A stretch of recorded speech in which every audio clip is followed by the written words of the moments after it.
Hello friends, welcome to cooking dream channel. இன்றைக்கி நம்ம சேனலில் ஒரு சூப்பரான இடியாப்பம் தாங்க பார்க்க போகிறோம். கண்டிப்பாக நீங்கள் ட்ரை பண்ணி பாருங்கள். பார்த்துட்டு உங்களோட ஃபீட்பேக்கை கமெண்ட்டில் சொல்லுங்கள். இன்றைக்கி நான் 1 கப் அரிசி மாவு எடுத்திருக்கேன். இது கடையில் வாங்கின மாவாக இருந்தாலும் சரி, இல்லை வீட்டில் அரைச்ச மாவாக இருந்தாலும் சரி. 1 கப் பச்சரிசி மாவு, அதுக்கு கொஞ்சம் போல் உப்பு போட்டுக்கோங்க. அந்த மாவுக்கு தேவையான அளவு போட்டு நல்லா மிக்ஸ் பண்ணிடுங்க. இதை வந்து நீங்கள் தண்ணியில் கரைச்சும் சேர்த்துக்கரலாம், இல்லை டேரெக்டாக உப்பாகவும் சேர்த்துக்கரலாம். தண்ணி வந்துட்டு வெதுன்னு சுடு தண்ணியாக இருக்கணுங்க. பச்சை தண்ணி ஊற்றிடாதீங்க, இடியாப்பம் வரவே வராது. கையை பொறுக்கிற அளவுக்கு சூடு இருக்கணும். பச்சை தண்ணியாக இருந்தால் இடியாப்பம் வராது. ரொம்ப சுடு தண்ணியாக இருந்தாலும் நம்மளால் மாவே பசைய முடியாதுங்க. அதனால் லைட்டாக வெதுன்னு இருக்கணும். கையை பொறுக்கிற அளவு சூடு. மாவு வந்து பிசையும் போது எப்போவுமே சப்பாத்தி மாவு மாதிரி அழுத்தி போட்டு நம்ம வந்து சப்பாத்தி மாவு எப்படி பிசைஞ்சு தேய்ப்போம், அந்த மாதிரி தேய்க்கவே கூடாதுங்க. இந்த மாதிரி நல்லா ஒன்று போல் சேர்ந்துருச்சுனாலே இடியாப்பம் நல்லா தான் வரும். எல்லா மாவுலேயும் தண்ணி நல்லா ஒட்டி ஒன்று போல் சேர்ந்துருச்சுனாலே போதும். அதுக்கு மேலே போட்டு வம்படியாக போட்டு அமுக்கிக்கிட்டு பிசைஞ்சிக்கிட்டுலாம் இருக்குன்னு அவசியமே இல்லை. பாருங்கள், நான் எதுவுமே கட் பண்ணவே இல்லை, அப்படியே தான் வீடியோ எடுத்தேன். பாருங்கள், அவ்வளோதான்.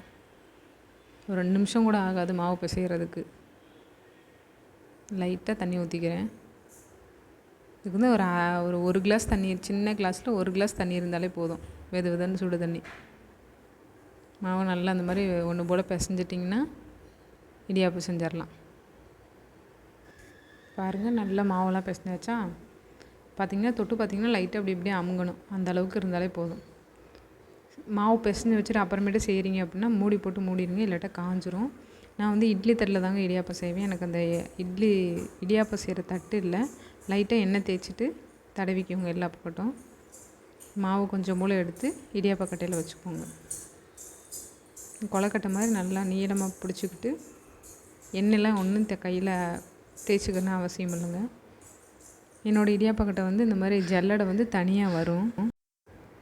ஜல்லடை எடுத்து உள்ளே வச்சுக்கிறேன் என்னோட இதில். இது வந்து எந்த இடியாப்பக்கட்டைனாலும் இந்த மாதிரி செஞ்சிங்கன்னா இடியாப்பம் கண்டிப்பாக வருங்க.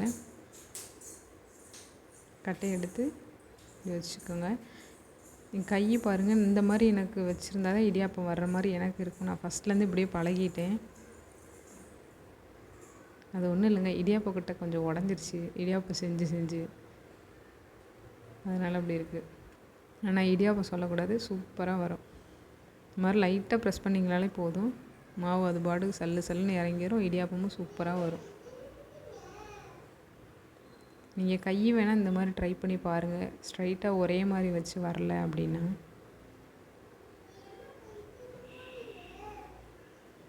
இப்போ இன்னும் மீதம் இருக்கிற மாவையும் சேர்த்துக்கலாம். பாருங்கள், மீதம் இருக்கிற மாவையும் நல்லா அதே மாதிரி புழிஞ்சுக்கிறலாம். நான் வீடியோ வந்து ஸ்பீடாகவும் இல்லை ஸ்லோவாகவும் இல்லை, எப்போ போல் நார்மலாக தாங்க இருக்குது.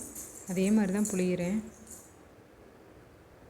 அவ்வளோதான், நம்மளோட இடியாப்பம் சூப்பராக வந்துருச்சுங்க. இதை அப்படியே அவிச்சிடலாம்.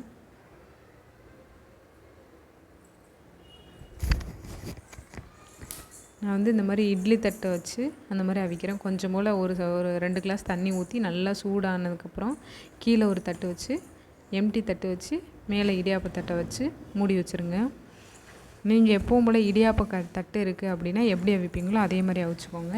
நான் வந்து கரண்ட் அடுப்பில் வைக்கிறேன். இது வந்து 5 நிமிஷம் தாங்க. 5 நிமிஷம் டைம் வச்சுக்கிட்டோம்னா கரெக்டாக அதுவே ஆஃப் ஆயிரும். அது மாதிரி 5 நிமிஷத்துலேயே வெந்துடும். அதே மாதிரியும் நீங்கள் கேஸ் ஸ்டவ்வில் வைக்கிறீங்கன்னா 5 நிமிஷம் பார்த்துக்கோங்க.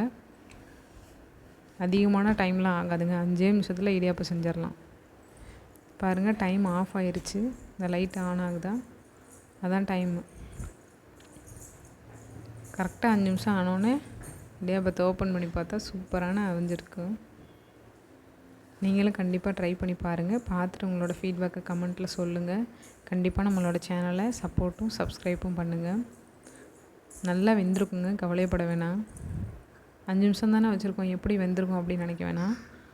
ஏன்னா சுடு தண்ணியில் தானே பிசைஞ்சிருக்கும், அதனால நல்லா சாஃப்டாகவும் இருக்கும், வெந்திருக்கும். கையில் தொட முடியல, சுடுது. இதை அப்படியே கவுத்திட்டிங்கன்னா போதும். எதுவும் வச்சு எடுக்கலாம் தேவையில்லை. பாருங்கள், லைட்டாக எண்ணெய் தடவி இருக்கும்ல, அதனால் ஒட்டவும் செய்யாது. அதை பாருங்கள், தட்டில் ஒட்டவே இல்லை. இதே பாருங்கள், அவ்வளோ சாஃப்டாக இருக்கும்.